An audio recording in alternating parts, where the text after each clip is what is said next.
Hi guys, welcome back to another episode of Anime Clones. So, who are we talking about today? Somebody good?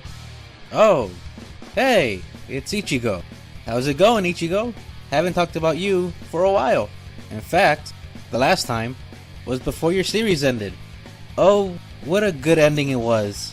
All the questions were answered, there were no plot holes, and everybody ended up with who they were supposed to.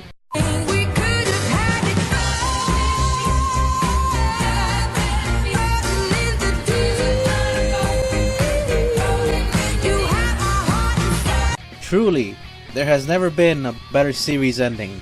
So, who else is here? Oh, thank God. So, without wasting any more time, let's get started with Ichigo, our favorite substitute Soul Reaper, and Harutora, the reincarnated mage. Appearance. Well, I'm happy to say, these two are teenagers. It's been a while since I've had to describe someone and say, oh yeah, they look young, but they're actually 1200 or something. Although something kind of funny, at least to me, despite Ichigo clearly looking older, he's actually the younger of the two, starting off his journey at age 15, where Harutora starts at 16. Even after their respective time skips, Ichigo returned at 17 compared to Harutora at 18. Aside from their ages, they also have similar hair. Ichigo has spiky orange hair, and Harutora has blonde, spiky, shaggy hair. Both of them also have black and white outfits that they wear into battle, and neither character is what I would describe as incredibly smart. How dare you be so rude! Just because my master is dumber than everyone else doesn't mean you can speak. You're the one being rude right now, Khan! How can you embarrass me in front of all these people? And what do you mean I'm dumber than everyone else? You're making fun of me? How is that supportive? You're supposed to fight them.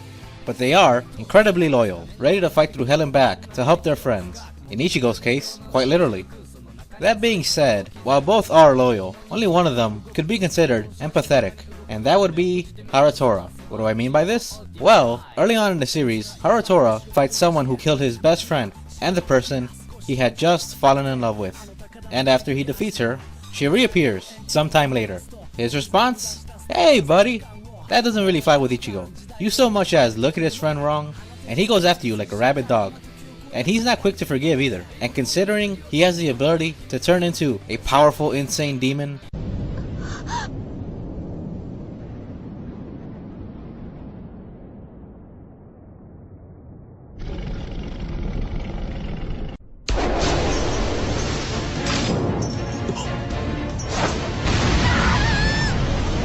You gotta understand, man, I never even saw these assholes before!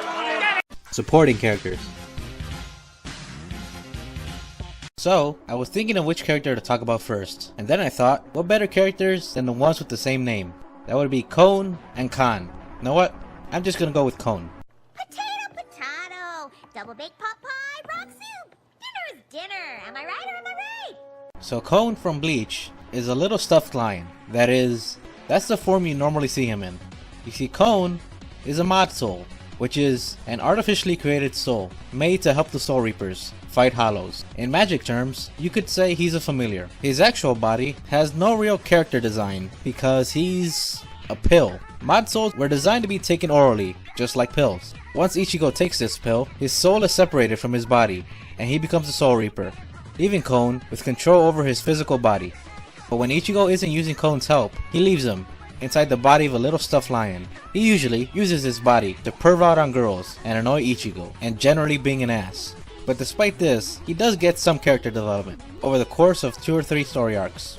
The driving point usually being him feeling sympathy for someone that is being used as a tool or object, since that was the ultimate reason for his own creation as well.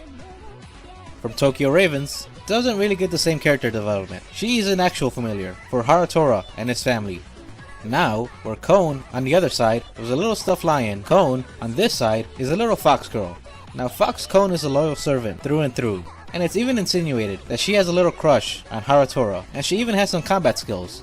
Not particularly great, but they're there. But we ultimately don't know much about her. We get hints and glimpses, but nothing big. But one thing we do find out towards the end is that this little fox girl isn't really a little girl. She got a great ass! While I wouldn't say that the Lion Cone's body switching is the same thing as a transformation, there is one character in Bleach that has a similar character reveal. That would be Yoruichi. We are first introduced to her in the form of a cat, but a few dozen chapters later, we find out she isn't a cat, but instead... You're a girl. Yeah. You're even more shocked than I thought you would be. But I thought you were a cat. Cats don't talk. Use your head, Ichigo. Aside from those side characters, both Ichigo and Harutora like to travel in groups. Both groups have guys with blue hair and glasses, and girls with orange hair. But probably the most important members of these groups are Rukia and Natsume, the women of the hour, and the ones most responsible for kicking off the plot. Rukia and Natsume both have dark hair, wear black, and are on the shorter side, both height-wise and temper-wise. Rukia and Natsume are also the ones responsible for unlocking Ichigo's and Harutora's powers. And despite certain results, I know it isn't true. Love is just a lie! Made to make you blue. Love hurts. they were still seen as budding couples. The only problem with this relationship was their families. Rukia and Natsume both belong to very old, very powerful families. Rukia was adopted into the Kuchiki clan, one of the great noble families of the Bleach world. Rukia's oldest memories are of growing up homeless in the streets with a small group of friends, then eventually being taken in by one of the most powerful families in the world. She does all she can to live up to this name. Natsume is also part of a very old and powerful family, the Tsuchimikado family, to which she was also adopted into.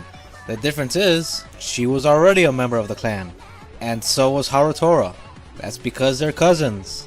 Harutora was born into the main branch of the family, and Natsume was born into a lower branch of the family. But they were switched when they were young, because Harutora was thought to be the reincarnation of one of the most powerful mages that ever lived. So, for his safety, he was given to the branch family, and Natsume was adopted into the main branch. In doing so, Natsume would be the target of any nefarious plans, instead of Harutora. That's a dick move, green guy. I apologize if I have offended. Dick move. Both shows also have spirit organizations that protect people from demons and monsters, led by a group of powerful individuals. In Bleach, you have the Soul Society, led by the 13 Court Guard squads and their captains. And Tokyo Ravens has the Amnio Agency and their 12 Divine Generals. Quick side note, this is usually the part where I show a picture or a clip of both groups side by side, but there's no group shot of the 12 Divine Generals. In fact, I'm pretty sure that at least one of them hasn't even appeared in the story at all. So... oh, both series have a character that was introduced early on that was meant to be a villain, but ended up becoming a core member of the group. Both of them are very prideful as well. Uryu is a proud Quincy. They're kind of proud holy warriors. Suzuka is your basic tsundere, but to be fair, she has reason to be proud. She is called a young prodigy because she is the youngest member of the 12 Divine Generals at 15. Bleach also has a young prodigy, that is Hitsugaya. I don't really know his age, he looks about the same, but considering he was born a spirit being, he could be as old as 150. That's still young in terms of spirit people. Damn, I hope I look that good when I'm your age. Amazing. I used that clip 3 episodes in a row. Moving on to 2 of my favorite characters, Urahara and Jin. Both of them take on the role of mentor to the main character and are former members of their series' respective organizations. But the reason I like them so much is because of their mad scientist personas. Both of them are very experienced individuals, and they take advantage of that fact. They have no problem walking up to opponents, offering to talk things out, but all the while laying down traps, pretty much guaranteeing their victory after the first attack. Both characters are also incredibly strong, completely walking through previously established powerful characters. Also on a side note, both characters walk with a cane too. Powers and attacks. Ichigo and Harutora are both humans and spirit beings, but utilize their spiritual energy differently. Ichigo fights using his spiritual energy directly, unleashing a single or even a flurry of attacks on his opponent. Harutora channels his spiritual energy and uses it in the form of magic. Both characters also use weapons. Ichigo uses his sword, or Zanpakuto. his sword is directly tied to him and appears in his hands or on his back automatically whenever he goes into his Soul Reaper form. Harutora uses a staff, but unlike Ichigo, it's not tied directly to him. It doesn't go wherever he goes, and he can't summon it at will. In fact, there was at least one case where Harutora was in a bind and he had to send Kon all the way home just to bring him his staff. Each also has their own monster form. There have been times when Ichigo has died or nearly died. There's a big difference between mostly dead and all dead. Only to be saved by becoming a hollow. In this form, he pretty much goes insane and attacks anything that moves, including his friends. Harutora has more of a berserker mode. It occurred when he was forcibly joined to his own familiar and couldn't control the power, causing him to go, well, berserk, and attack anything that got near him, including his friends. And, in typical shonen fashion, both characters are also fast learners. Ichigo is quick on his feet when it comes to fighting. In his training to learn his Bankai, Yoruichi commented, while Ichigo's spiritual power hadn't increased much, his fighting ability had improved dramatically in what was just a matter of hours. Harutora is a quick learner when it comes to magic. When he sees Jin performing an especially difficult spell, Harutora, who I remind you is still a novice, is able to pull off this spell after just a few attempts. Hell, he almost pulled it off on his first attempt. Story. Well, let's start off with something I noticed immediately, because it's rare that it happens, even between shows with similar premises, and that's that both shows use a similar term that means basically the same thing in both shows. That term being spiritual energy, which is the amount of spirit energy an individual possesses. It's nothing big, but something I thought was worth pointing out, because of how rare it is. Each show has its own energy source. Dragon Ball Z has Ki, Naruto has Chakra, Fairy Tail has Magic, and Bleach and Tokyo Ravens has spiritual energy. But on to the main event. As previously mentioned, Harutora is part of an old and powerful family, the Tsuchimikado family.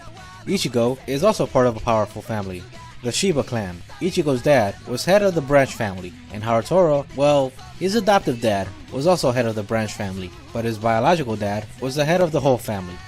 And speaking of family, Ichigo was raised by his father after his mother died. Ichigo also has two sisters. Harutora's biological dad is also alive, but his mother died shortly after giving birth. And I suppose you could say he has a sister too. Natsume was adopted into his family, making her his adopted sister. Ichigo and Harutora are also very special members of their families. Ichigo is basically the accumulation of all the different species in the Bleach universe. He's part human, part superhuman, Soul Reaper, Hollow, and Quincy. Hell, even Hell itself bestowed Ichigo with its power at one point. All he's missing is a little vampire essence, and he will literally have everything.